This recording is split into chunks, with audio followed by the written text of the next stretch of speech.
Mbak Intan.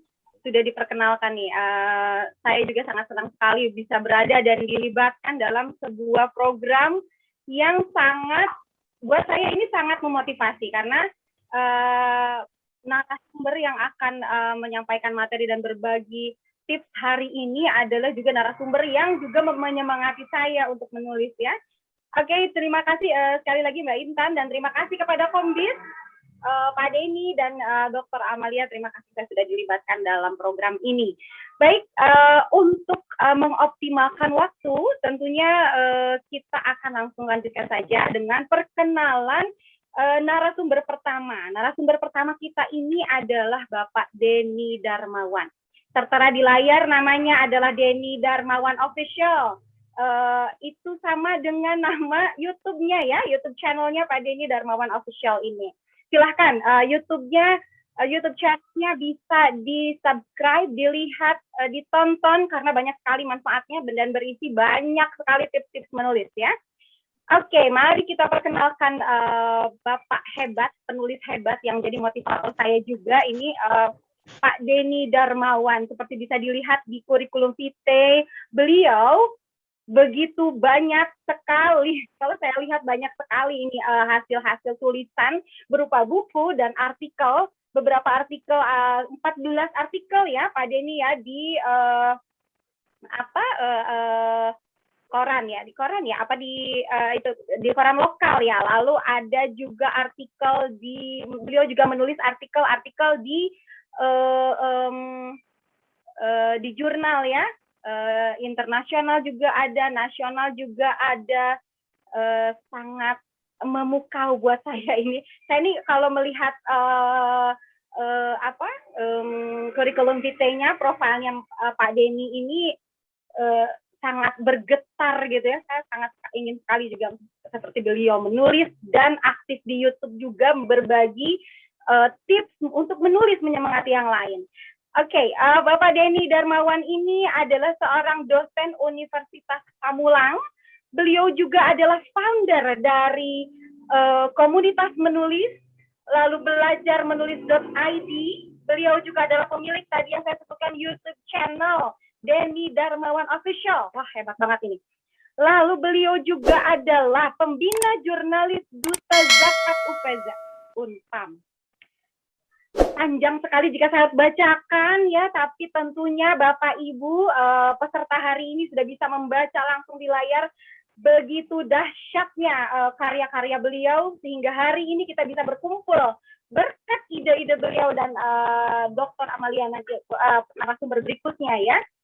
Maka dari itu, menyingkat waktu, mengoptimalkan waktu, dan saya sudah tidak sabar ini mendengar tips sharingnya dari Bapak Denny Darmawan MPD kepada Pak Denny Darmawan. Saya persilahkan, tapi sebelum itu, setelah nanti ada pembagian materi, setelah nanti Pak Denny Darmawan atau narasumber kita ini memberikan materinya, Bapak Ibu peserta dipersilahkan untuk mempersiapkan pertanyaan. Pertanyaan bisa ditulis atau diketik saja di kolom chat. Nanti di kolom chat akan kami jawab satu persatu.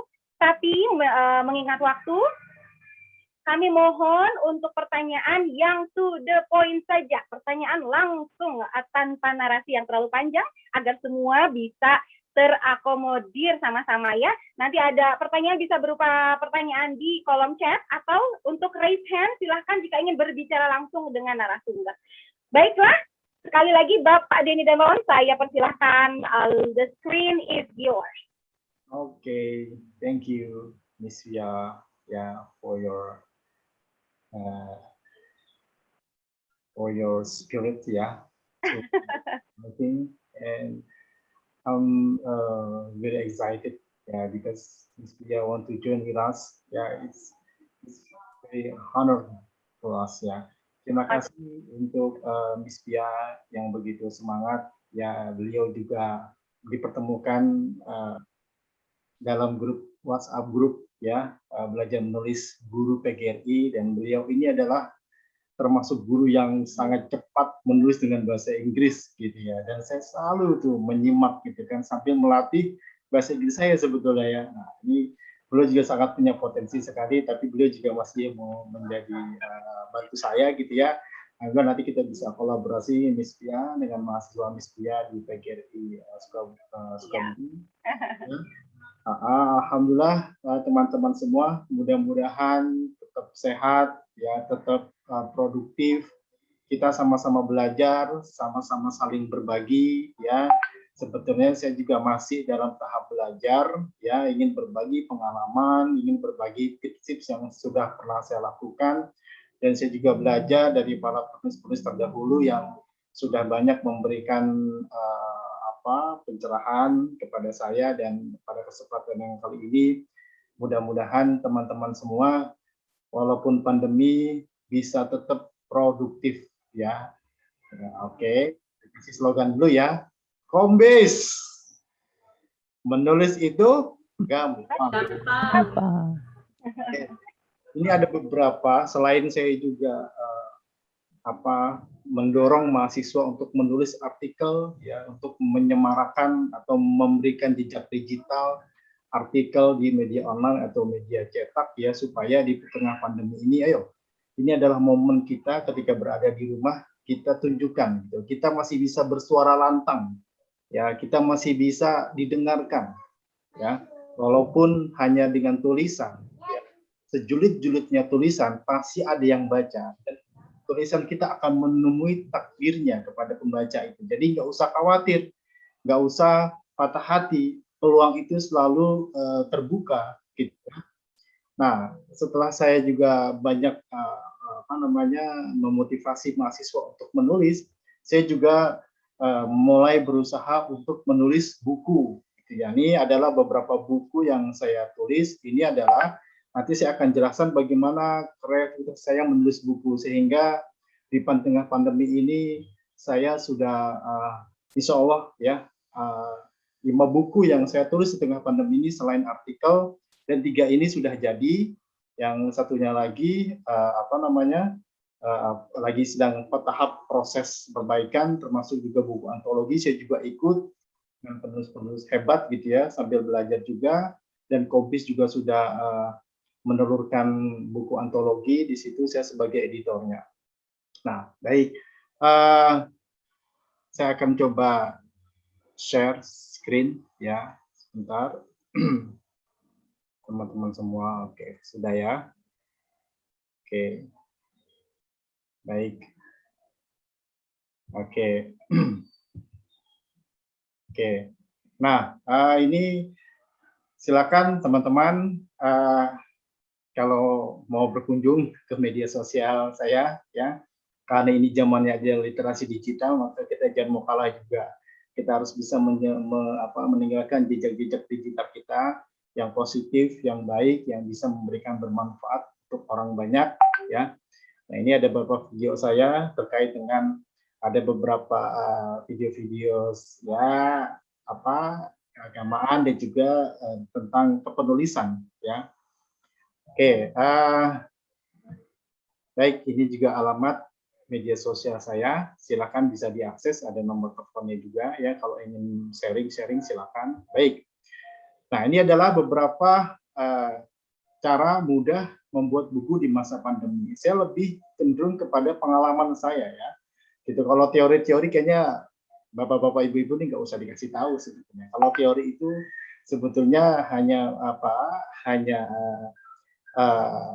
memberikan wawasan atau landasan pijakan, gitu kan, untuk kita, ya. Nah, ini saya lebih kepada praktek atau bagaimana pengalaman-pengalaman saya dalam menulis sebuah buku. Ada beberapa kunci yang menurut saya yang selama ini saya pelajari, ya. Ketika awal pandemi itu saya sudah ketika ada PSBB, gitu ya, kemudian juga PPKM itu, ketika zona merah dan zona hitam itu, bagaimana caranya saya itu bisa eksis juga, gitu ya. Bahkan yang paling unik adalah ketika dalam sebuah pertemuan itu ada orang yang mengenal saya dengan tulisan-tulisan saya, gitu. Sedangkan saya nggak pernah, gitu, mengenal mereka, gitu. Tapi mereka bisa mengenal saya dengan tulisan-tulisan saya. Jadi kan alhamdulillah, ya. Berarti kita juga bisa memberikan manfaat buat orang banyak, walaupun tidak pernah berjabat tangan, tidak pernah bertatap muka, tetapi secara virtual ternyata ada juga yang membaca. Makanya ketika saya nulis di artikel itu, saya selalu share gitu ya, ke mahasiswa saya, ke orang-orang untuk bisa dibaca ya. Nah ini salah satu ketika saya sudah memulai nulis artikel, beberapa buku yang sudah saya tulis juga, saya mau mulai belajar dengan berbagai komunitas, dengan berbagai penulis dan latar belakang, dan alhamdulillah ternyata di tengah proses itu saya menemukan sebuah kemudahan ya. Yang sulit itu sebetulnya ketika mindset kita sudah tertutup, nggak mau terbuka ya, fixed mindset, harus growth mindset gitu ya. Ketika mindset itu sudah terbuka, maka kita berani untuk memulai, mendobrak pintu-pintu yang selama ini nanti aja deh, itu kan sulit ya. Segala macam itu harus didobrak gitu. Caranya ya tadi, kita ubah mindset kita, kemudian kita mulai berani untuk menulis. Sejelek apapun, sejulit apapun, itu bagian dari proses yang harus kita nikmati. Sehingga nanti kita akan menemukan gaya dan karakter kita dalam menulis. Ya. Oke, ini ada sedikit beberapa contoh kunci mudah menulis ya. Menurut saya ini ya. Pertama memang kita harus mengubah mindset kita yang selama ini menulis itu gampang. Buat situ Pak gampang. Saya juga awalnya sulit, sama teman-teman sama. Ya, itu menulis itu seperti apa ya? Maka saya tuangkan di dalam buku saya ini gitu kan. Bagaimana mengubah mindset itu supaya menulis itu mudah. Karena memang untuk sebagian dulu saya juga begitu bilangnya menulis, wah susah banget ya. Apalagi teman kita punya buku, waduh ngiri banget tuh. Tapi cuma sekedar ngiri, pengen. Tapi aktualisasinya tuh nggak ada gitu kan. Nah, udah kepengen banget dulu, pengen punya buku gitu kan, karena profesi menulis itu kan profesi yang mulia, ya. Itulah bukti intelektual kita tuh ada di buku ini gitu ya. Nah, pertama adalah mindset ini. Ada di buku ini, kita harus mengubah mindset kita dulu, ya. Nah, bagaimana mengubah mindset? Ada secara internal maupun secara eksternal yang kita dapat nanti. Secara internal itu dalam diri kita, biasanya kita harus berdamai dulu berdamai dengan hati kita ya, supaya kita memegang sebuah prinsip atau moto-moto dari penulisan sebelumnya, bahwasannya menulis itu gampang ya. Nanti faktor eksternal itu akan memperkuat mindset itu ketika kita mengikuti berbagai pelatihan, seminar ya, bahkan komunitas-komunitas, sehingga maka akan terbentuk gitu mindset dan berani untuk memulai. Itu yang pertama yang saya ingin bagikan ya, mindset dulu. Yang kedua, menulis apa yang kita senangi ya. Kalau Anda itu senang main sepeda, ya Anda itu pasti bakal beli, tanya mereknya sana sini ya, kemudian rakitnya bagaimana. Ketika Anda menulis tentang sepeda, maka itu akan mudah. Kenapa? Karena itu senang kita. Ya, kita senang dengan sepeda.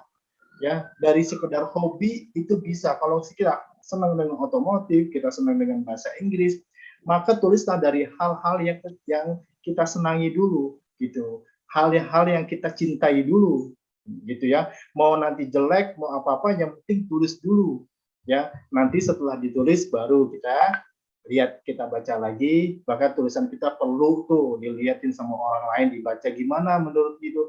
Nanti coba menulis di artikel ya. Kalau tulisan kita bagus, diedit sama editor dan kita masuk, itu biasanya kan mendapat apresiasi juga ya, memenangkan lomba ya, dan karena editor telah memilih tulisan saya. Nah, itu menulis yang kita senangi. Kita jalan-jalan, senang jalan-jalan, tulis aja ya. Nah, menulis apa yang kita kuasai. Nah, kuasai ini terkait dengan tema-tema atau topik-topik tertentu, tema pendidikan, gitu ya. Silakan cari tentang topik-topik pendidikan, ya. Kemudian kita menguasai tentang politik atau menguasai tentang kuliner, masak-masakan. Pokoknya apa yang Anda kuasai, Anda tuliskan. Niatnya untuk berbagi, ya. Masalah jelek itu adalah proses, gitu ya. Nah, kemudian menulis apa yang kita alami. Nah, ini apa yang kita alami, peristiwa apa yang sedang terjadi, apa yang sudah kita lakukan, itu bisa kita tulis ya. Ini hal-hal yang menurut saya mudah. Apa yang kita hari itu mungkin kita sedang sedih, kita tulis ya. Apa yang kita sedang cemas dengan pandemi ini ya kita tulis. Itu yang kita alami. Kita kena COVID, tulis aja gitu ya. Kayak Om Jai itu, guru blogger Indonesia, itu ketika sedang COVID itu, ya, dia menulis 2 buku gitu ya. Apa yang dia alami pada saat itu ditulis. Nah, semudah itu kan menulis gitu ya. Nah, yang kelima adalah menulis dari hal yang kecil dan ringan. Mulai nulis status-status ya, status-status yang tentunya yang bermanfaat gitu ya. Status-status yang ringan-ringan itu biasanya kalau tulisan kita itu banyak yang nge-like, nah itu biasanya siapa tahu ada penerbit itu yang apa namanya? Penerbit yang tertarik gitu ya, kayak Firsa Basari itu, vokalis band yang akhirnya jadi penulis itu karena dia suka menulis di media sosial gitu ya. Akhirnya tulisannya banyak diakui sama orang lain dan ada penerbit juga gitu ya. Nah, ini tulislah hal-hal yang kecil dan ringan tetapi menohok ke hati pembaca gitu ya. Nanti dari situ kita baru bisa buat paragraf-paragraf secara utuh.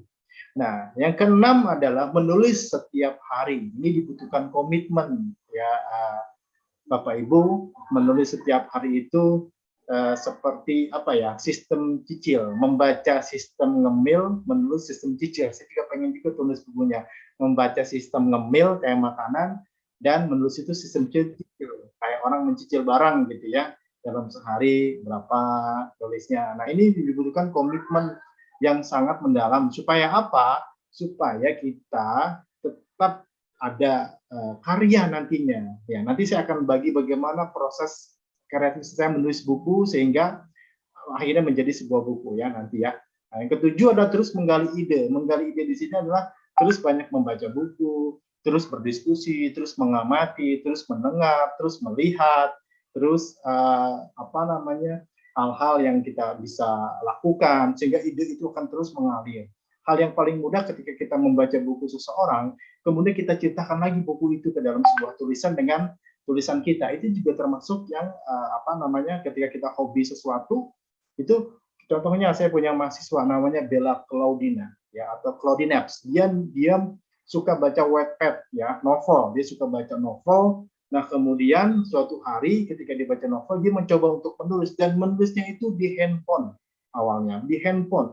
Ternyata dari 4 novel yang dia tulis, gitu, karena dia suka membaca novel-novel orang lain di Wattpad, akhirnya 2 itu diterbitkan di Gramedia, apa namanya, novelnya gitu ya. Nah, ini kan sangat inspiratif sekali ya. Ternyata handphone yang bisa juga dipergunakan untuk menulis gitu ya. Nah, gitu ya. Nah, itu banyak contoh-contoh yang bisa kita berikan ya terkait dengan bagaimana kita menggali ide, sehingga banyak orang kan mikirnya ghostwriter, gimana harus memulai, gimana. Nah, ini salah satu ketika kita terus menggali ide maka akan mengalir. Makanya ketika kita banyak teori, membaca referensi, saya kemarin ketemu sama Prof. Mashkur ketika saya mengajukan proposal moderasi beragama di Hotel Ibis kemarin 3 hari.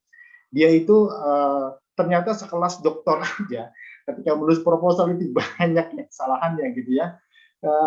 Ternyata dia kemudian salah satunya dia memberikan tips gitu ya. Tips apa? Tipsnya selain kita mengetahui masalah, senang dengan masalah, kita punya data, kemudian juga satu, membaca teori. Nah, teori-teori ini akan mengindahkan kita menulis, akan memudahkan kita menulis, dan akan wawasannya akan lebih mendalam. Dan saya juga pernah ditolak di koran Kompas pada saat itu. Kenapa? Karena uraiannya kurang mendalam, dan wawasannya juga kurang membuka wawasan pembaca. Berarti memang kita membaca referensi teori-teori itu akan mempermudah kita menuliskan gitu ya. Dan yang ke-8 adalah kolaborasi. Kolaborasi adalah bagaimana kita bekerja sama. Buku itu sebelum buku ya, ada buku duet ditulis 2 orang, ada dengan tim 4 orang, nanti ada ketuanya, atau buku antologi keroyokan. Nah, itu adalah bagian daripada kolaborasi. Mengikuti seperti ini pun kolaborasi. Nanti bisa bertanya, kemudian nanti bisa ketemu ada nomor WhatsApp penulisnya, bisa sharing gimana caranya. Nah, itu adalah bagian kolaborasi. Kita harus kolaborasi dulu sebelum menjadi penulis. Sama ketika nulis jurnal itu, kita nggak kolaborasi dengan penulis 2 dan 3, repot juga itu kalau cuma sendiri. Kenapa? Karena penulis 1, 2, 3 ini kolaborasi saling apa ya, saling melengkapi. Mungkin dia kuat di bahasa Inggrisnya, dia kuat di metodologinya, kita kuat di deskripsinya. Itu harus kolaborasi, ya. Sampai setelah kita sudah paham, baru kita mungkin punya buku solo, ya. Oke, lanjut ya. Oke, nah ini saya mendobrak di awal pandemi dengan menulis tentang guru saya. Saya itu punya banyak pengalaman dengan beliau. Beliaulah yang mengatakan saya ini sebagai apa? Sebelum jadi dosen itu menjadi seorang guru TPA, gitu ya. Kemudian jadi guru ngaji, kemudian disuruh kultum, disuruh sambutan. Beliau yang banyak mengatakan saya dengan hal-hal yang sangat unik dan caranya. Kemudian di antara banyak murid-muridnya itu tidak terbesit untuk menulis buku, dan saya mohon izin kepada keluarganya, beliau ini banyak memberikan inspirasi termasuk saya seperti ini, maka izinkan pengalaman-pengalaman bersama beliau saya tuliskan. Akhirnya jadi satu buku. Saya waktu itu awal pandemi ya, ini saya awal-awal pandemi, saya sudah mulai menulis buku. Bagaimana caranya? Saya pakai Google Form juga, teman-teman dulu murid-muridnya yang punya kenalan dengan mereka, dan ada beberapa yang saya interview untuk interview mendalam. Akhirnya jadilah sebuah buku ini. Ini hasil dari pengalaman apa yang saya lalui bersama guru saya, karena dia banyak memberikan pengaruh kepada saya dan membentuk semua. Jadi buku ini hasilnya pun tidak untuk saya, royaltinya untuk ahli warisnya, istrinya yang saat itu mengajar di Padepokan di Padepokan Salahuddin Al-Ayyubi, Padepokan Salawat dan Istighfar. Mereka itu sistem pengajiannya itu terbuka buat siapa aja, kayak Sunan gitu ya, metode Sunan, metode Wali Songo itu biasanya gitu, biasanya terbuka buat ngaji siapa. Dan ini ada konsep dia dalam mendirikan bagaimana menjadikan Parung sebagai kota santri. Oke, terus yang kedua, bagaimana menulis itu gampang. Nah, ini adalah proses panjang. Saya juga diawali dengan pandemi. Dari apa-apa dulu tulisan-tulisan kecil yang pernah saya ikuti, kemudian saya tuliskan dalam buku ini.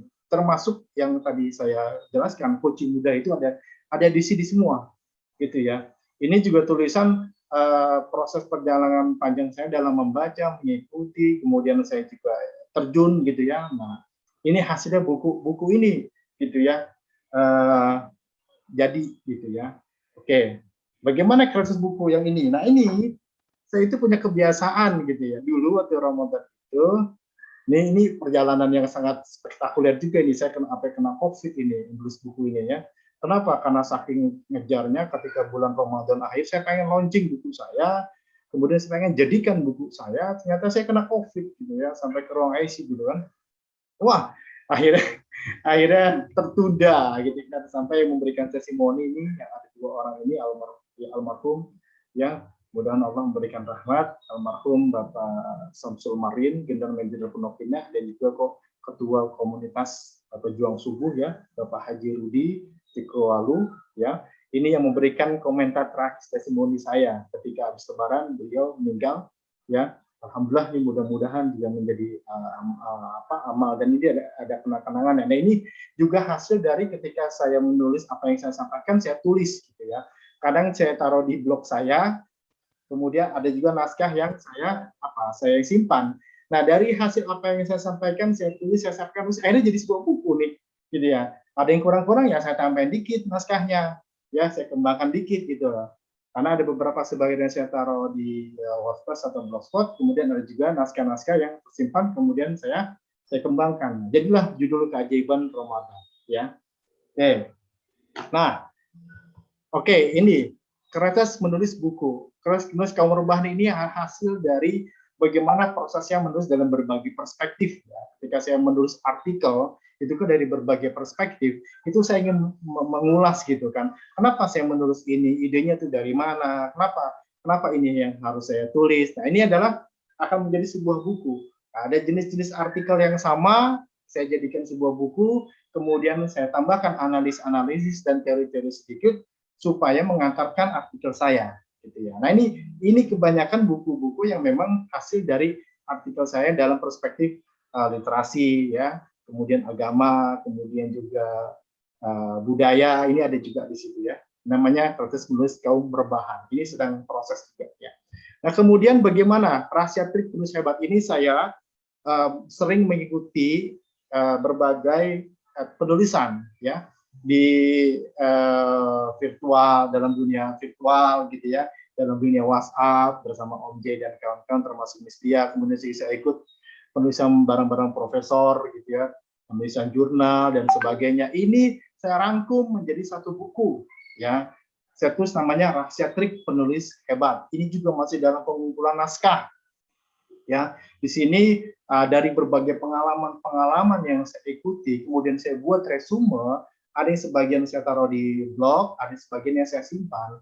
Kemudian kalau saya menulis di blog itu saya racik lagi, saya tambahkan lagi supaya tidak sama dengan blognya karena yang sudah dibaca gitu ya. Jadi saya tambahkan lagi di dalamnya supaya lebih kaya variatif dengan pengalaman, dengan kasus-kasus dan dengan teori-teori yang ada gitu.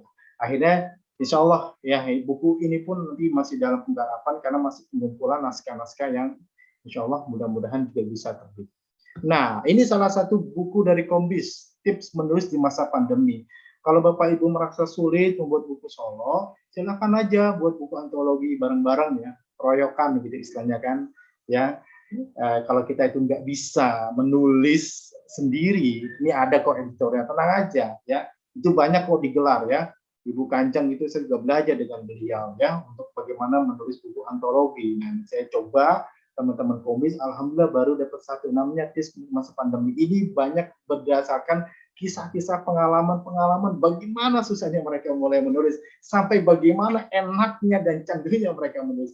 Ini buku layak untuk penulis pemula untuk dibaca. Jangan sampai nanti kita dalam hidup nggak punya buku ya, itu kita warisnya minimal adalah ya kita sedekahkan buku ke perpustakaan, kita kasih buat orang yang kita cintai, ketika ada acara kita kasih gitu ya. Nah, itu sedikit pengalaman saya, Miss Tia, tentang bagaimana kunci dan proses kreatif menulis buku yang sudah saya lakukan. Terima kasih. Assalamualaikum warahmatullahi wabarakatuh. Kali ini Waalaikumsalam warahmatullahi wabarakatuh. Tidak henti-hentinya pokoknya memang pengalamannya Pak Denny dalam menulis ini luar biasa sekali ya, dalam tempo berapa bulan bisa terbit 6 buku ya Pak Denny ya. Keren sekali. Yang pasti tadi yang saya ambil poin dari tips menulis dari Pak Denny adalah intinya merubah mindset dulu ya Pak Denny ya, merubah mindset, membuka pikiran kita supaya kita bisa sampai menulis itu terasa mudah, terasa menyenangkan, dan yang pasti adalah komitmen yang kuat dengan diri kita ya. Gitu ya Pak Denny ya. Oke, baik. Sekarang untuk sesi tanya jawab atau Q&A, question and answer, boleh dimulai. Jika ada yang ingin bertanya silahkan raise hand atau mengetik pertanyaan di kolom chat saja. Silahkan, sudah dibuka. Wah, langsung nih ada nih yang bertanya nih. Saya langsung bacakan saja Pak Denny, mau dijawab satu-satu atau mau nanti sekalian tiga sekalian atau satu-satu? Tiga sekalian. Tiga sekalian ya, kita tampung 3 dulu ya. Yang pertama ini sudah ada nih langsung nih. Ada hadiah nanti Pak Denny mungkin? Ya, ada di buku saya. Ada hadiah nih untuk penanya terbaik, peserta teraktif, terkeren, terwow. Ada hadiah yang wow dari pemateri kita, dari narasumber kita, Pak Denny Darmawan. 1 buah buku ya? 1 buah buku untuk diperebutkan. Tanya. Oh, 2 buah buku untuk diperebutkan. Silakan Ibu. Sebentar Ibu ya, Ibu Nur Asia. Ibu Nur Asia. Kalau di luar Jakarta mungkin ditanggung ya. Kita sudah 3 penanya nih. Kita sudah 3 penanya. Tapi sebelum dijawab, nanti ada hadiah 2 buah buku dari Pak Denny Darmawan. Dengan catatan jika pemenang nanti di luar Jawa, maka ongkir ditanggung pemenang ya, mohon maaf. Oke, saya akan bacakan pertanyaan pertama dulu yang ada di kolom chat. Pertanyaan pertama itu dari Bapak Muhtar Arifin. Pak Muhtar Arifin ya. Pertanyaannya adalah bagaimana trik ketika kehabisan ide saat nulis? Pertanyaan pertama itu. Pertanyaan keduanya adalah dari Bapak Jainuddin. Pak Jainuddin bertanya nih, izin bertanya poin nomor 2, menulis apa yang kita senangi katanya nih Pak Denny nih. Bagaimana caranya jika buku yang kita senangi kita tuangkan dalam tulisan tapi tidak menjiplak dari keseluruhan buku yang kita senangi. Intinya menghindari plagiasi mungkin ya ini ya. Oke, dan pertanyaan ketiga dari Ibu Nur Asia, hanya Ibu ini sudah raise hand langsung video, ingin bertanya langsung kepada narasumber. Dipersilakan Ibu, mohon pertanyaan langsung saja. Narasinya dibuat singkat ya Bu ya. Silakan. Assalamualaikum warahmatullahi wabarakatuh. Izin bertanya Pak Denny, begini, apakah sama menulis di buku dengan menulis di koran gitu kan? Saya kan sering membaca koran. Nah, misalkan kalau menulis di koran memang berbeda, apakah ada syarat-syaratnya seperti apa sih syarat-syaratnya menulis di koran? Karena saya juga kan kepingin juga sebenarnya menulis. Nah, mungkin itu untuk sementara ini itu saja dulu. Terima kasih atas kesempatan yang diberikan ya. Assalamualaikum warahmatullahi wabarakatuh. Waalaikumsalam warahmatullahi wabarakatuh. Kita batasi 3 dulu ya. Pak Denny silahkan dijawab. Baik, tadi siapa tuh yang tadi di sini ide ya pertanyaannya itu? Yang pertama itu Pak Muhtar Arifin ya. Pak Muhtar ya, Pak Muhtar. Ini memang pertanyaan yang sering ditanyakan oleh para penulis pemula dan ingin memulai menulis ya. Karena kita itu kadang-kadang mengalami kemandekan, kebuntuan atau ghostwriter namanya ya. Jadi bagaimana caranya supaya kita bisa menggali ide ketika ide sudah dapat, kemudian apa yang harus kita lakukan ya. Ketika menggali ide itu banyak ya prosesnya ya Bapak Ibu ya. Prosesnya itu apa yang kita lihat, kita perhatikan, kita baca, kita ikuti, kita alami, itu kan banyak ide-ide yang bahkan ketika duduk di komputer nggak punya ide apa itu ya itu tiba-tiba datang itu ide ya. Nah, bagaimana supaya ide itu jangan lepas menguap begitu aja tersimpan dalam memori kita terus hilang. Makanya ya qaidul ilmi ya, ikatlah ilmu ya bil kitabah dengan tulisan gitu. Begitupun Imam Syafi'i juga mengatakan seperti itu. Kalau dapat hasil buruan ikat, kalau dapat ide ya tulis idenya itu. Makanya di buku ini saya tulis bagaimana mengasah keterampilan menulis di pandemi. Salah satunya adalah selalu membawa pulpen dan juga ini buku kecil saku. Itu yang kebiasaan saya ketika kuliah saya lakukan. Ada ide apa saya tulis, lagi apa saya tulis. Kenapa? Karena suatu saat nanti bisa hilang dan ide itu bisa kita kembangkan nanti setelah kita buat outline-nya. Nih ya sejenis ide ini buat outline-nya ya, atau mau buat buku, buat daftar isinya. Nanti itu menjadi guide kita, kerangka tulisan kita supaya kita ada target, ada bagaimana mengarahnya, seperti apa tulisan kita itu, ada outline-nya, ada daftar isinya. Nanti kita masukkan ide-ide itu ke dalam itu. Itu yang juga saya lakukan ketika saya dapat ide, kemudian saya masukkan. Nah, ya, saya tulis, baru saya susun data isinya atau kerangka tulisannya, outline-nya, begitu ya. Ya, Bapak Mukhtar ya, itu banyak banget ya. Kita nggak punya apa-apa sambil duduk ada dapat itu. Kemudian yang kedua Pak Zainuddin. Ini tulisannya yang kita senangi, yang contohnya seperti apa dan apa supaya tidak gini. Kalau ada tulisan ya yang dia pakai Turnitin penerbitnya, ketika kita masukin ke blog itu kena.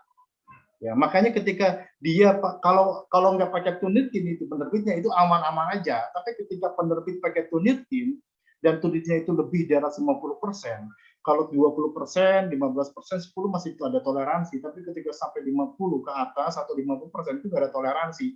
Makanya ketika kita sudah menulis apa yang kita senangi di blog, itu perlu juga kita racik kembali. Kita tambahkan lagi supaya kaya. Kenapa? Khawatirnya kalau dia pakai Turnitin, itu tulisan kita dipulangin, ya dibalikin gitu ya. Makanya perlu diubah lagi. Ketika saya menulis tulisan apa yang saya senangi tentang, ya saya waktu itu suka baca buku tentang Ramadan gitu ya, kemudian saya taruh di blog. Ketika saya ingin jadi buku, ya udah saya ubah lagi buku itu sedikit, saya modifikasi dikit ya, saya kasih teori sedikit, jadi akhirnya menjadi originalitas begitu ya, tidak plek-plekan saya ambil dari blog saya karena blog itu sudah dibaca. Tapi kalau emang penerbitnya nggak pakai Turnitin, ya udah aman gitu, nggak apa-apa. Cuman masalahnya kalau dia pakai Turnitin kan nggak diterima. Hal apa aja Pak yang disenangin ya, itu terhindar biar tidak plagiasi ya ketika kita sudah menaruh dalam, kalaupun itu naruh di media cetak itu harus ditaruh tuh, dimuat di mana ya. Bahkan saya pernah ngobrol sama wartawan senior Pak Tri Harijono itu, ketika tulisan artikel kita muat sebuah buku itu kita tulis keterangan dan kita minta sama apa, sama medianya, karena nanti saya akan masukkan ke dalam sebuah apa namanya buku saya itu artikel itu. Nah itu juga yang saya lakukan ketika saya menulis artikel jadi buku yang keras menulis rebahan itu, karena sambil rebahan kan banyak ide-ide ya tulis. Nah itu salah satu caranya. Dan pertanyaan Bu siapa tuh yang terakhir itu? Bu siapa tadi? Bu Nur Asia. Oke, Bu Nur Bu Asia dari Kalimantan Utara ya Bu ya. Siap. Grupnya Om Jai bukan nih? Sama juga. Ini Bu, menulis koran sama buku itu beda. Kalau menulis koran itu biasanya bahasanya itu lebih apa ya, lebih PUB ya. Ada ejaan-ejaan yang harus diperhatikan. Ada persyaratan-persyaratan yang harus kita penuhi.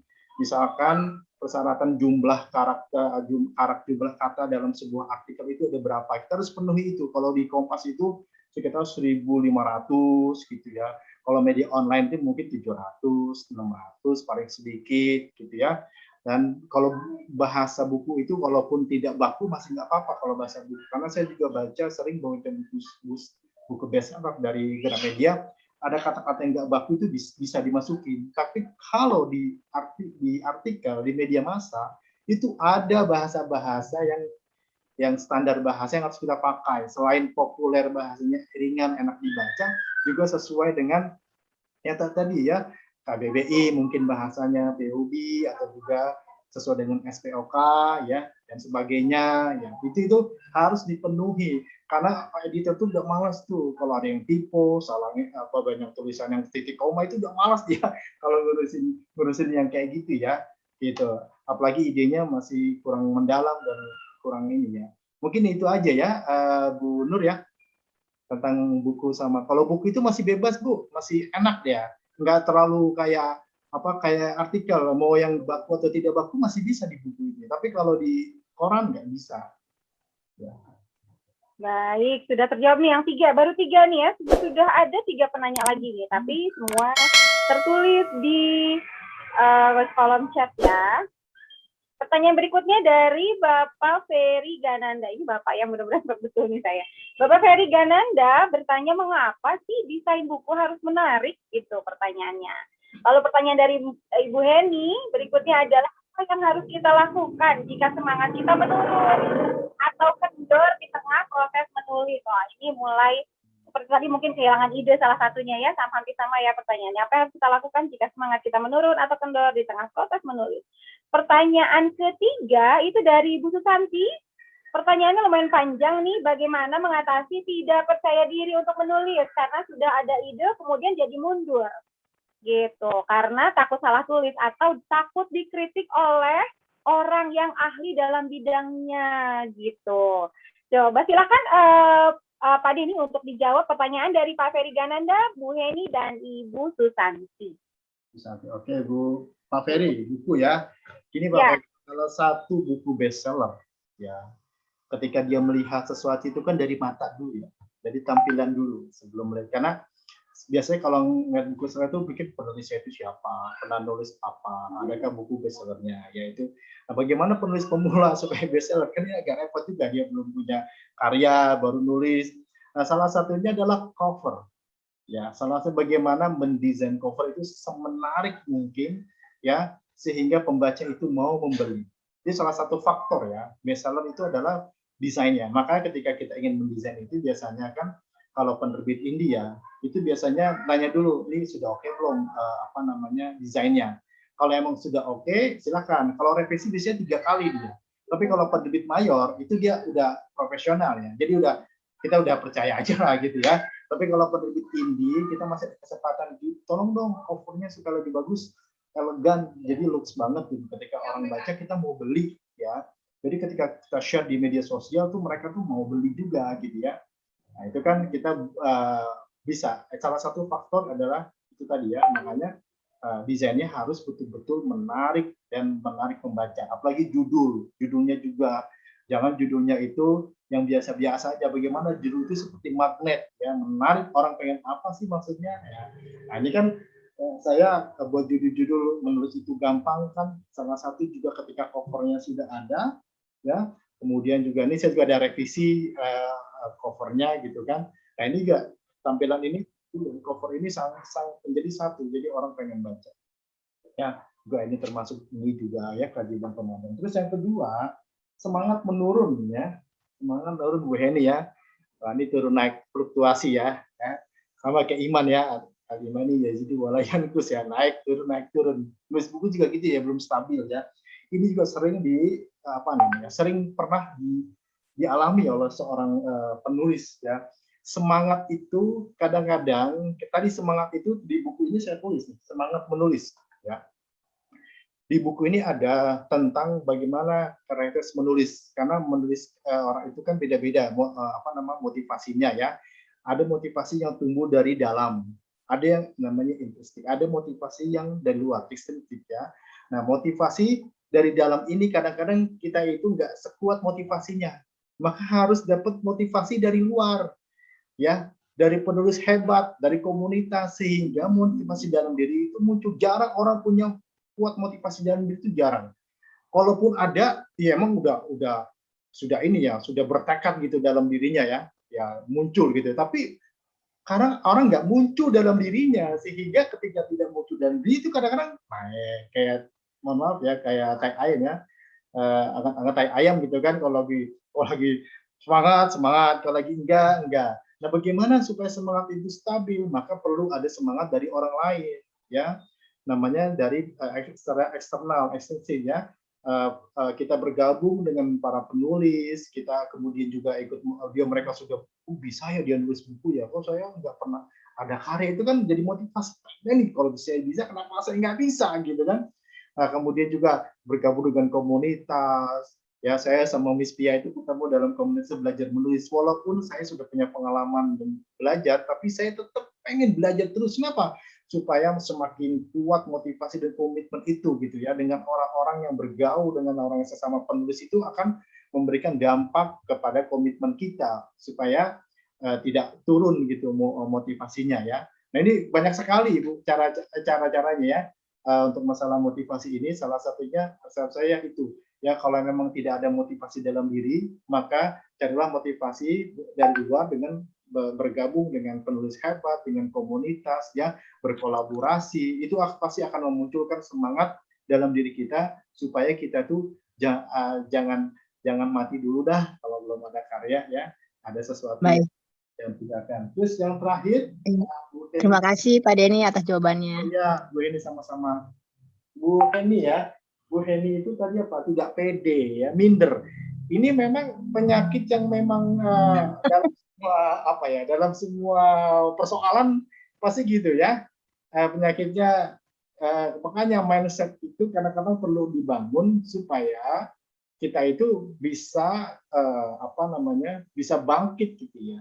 Karena kalau misalkan banyak pikiran-pikiran negatif, saya nggak bisa nulis, nanti saya takut dikritik, nanti tulisan saya jelek, nanti sampai kapan gitu. Harus berani memulai. Saya pernah dikatain. Pak, benar. Ya, benar, baik Pak. Iya, harus berani memulai dengan resiko, buktikan gitu. Jadi pecutan, bukan sebagai ketidakberdayaan, tapi buktikan ya. Kalau misalkan ketika kita dihina, dikritik, itu bagian daripada proses yang harus kita nikmati dan kita betul-betul kita cintai. Kalau misalkan kita anggap aja itu adalah bumbu-bumbu supaya kita lebih baik. Jadi harus positif juga menanggapi itu. Nah, kepercayaan diri itu memang butuh proses, makanya Ibu harus bergaul dengan para penulis, dengan komunitas ya, sehingga kepercayaan diri memang akan semakin percaya diri. Kalau Ibu tidak terkungkung sama pikiran-pikiran yang entar minder, entar nggak bisa nulis itu sulit, kemudian juga nanti banyak yang kritik, itu nanti kita tidak akan bisa lepas itu, nggak akan bisa keluar dari kungkungan itu. Maka yakinlah ya, kalau kita itu pasti bisa menulis, percaya diri itu penting supaya nanti kita itu bisa ada kebanggaan, memberikan kepercayaan diri kepada orang lain, supaya orang lain itu juga, ternyata mama saya penulis, guru saya penulis, dosen saya penulis, kan seneng juga kan. Nah, itu nanti jadi kebanggaan yang tidak akan terkira. Itu, makasih Bismillah. Baik, pertanyaan sudah terjawab semua ya, pertanyaan 3, pertanyaan kedua. Tapi maaf sekali tanpa mengurangi rasa hormat bagi yang sudah bertanya dan menulis di kolom chat, saya akan simpan dulu pertanyaannya dan semua pertanyaan pasti dijawab. Mungkin jika tidak terjawab hari ini di sini akan dijawab di blognya Pak Denny Darmawan ya, Pak Denny. Oke, pasti dijawab semua. Jadi jangan khawatir dan semua yang sudah bertanya pasti akan dijawab serta akan nanti mungkin dapat kebagian hadiah itu ya, hadiah buku dari Pak Denny. Oke, untuk mempersingkat waktu ini karena waktu sudah pukul 10.33, sepertinya narasumber pertama waktunya akan segera berakhir. Pak Denny mungkin ada closing statement sebelum saya ganti dengan saya pindahkan ya screen-nya, layarnya, saya pindahkan ke narasumber berikutnya. Silakan Pak Denny untuk closing statement-nya. Sekali lagi bagi yang belum sudah bertanya dan belum terjawab, mohon bersabar, kami pasti jawab, narasumber pasti jawab ya, tapi nanti kami mungkin di sesi berikutnya atau di blog. Silakan Pak Denny untuk closing statement-nya. Baik, terima kasih Miss Pia dan semuanya para penulis hebat. Ya, pandemi bukan akhir segalanya, pandemi bukan tidak berarti kita tidak produktif, justru ada hikmah-hikmah yang lain di tengah pandemi. Ketika kita berada di rumah, kita sulap ruang rumah kita jadikan sudut istimewa itu. Bagaimana caranya sudut istimewa itu yang ketika di rumah kita mampu berkarya, kita gemparkan dunia dengan tulisan-tulisan kita mampu mengubah Indonesia menjadi lebih baik dengan tulisan-tulisan kita, karena tulisan itu yang akan abadi seperti Pramudi Anantatur. Menulis adalah suatu kerjaan yang abadi dan kita akan memberikan jejak-jejak berupa tulisan-tulisan inspiratif. Jadi tunggu apa lagi? Mulailah menulis sebelum namamu ditulis di batu nisan. Assalamualaikum warahmatullahi wabarakatuh.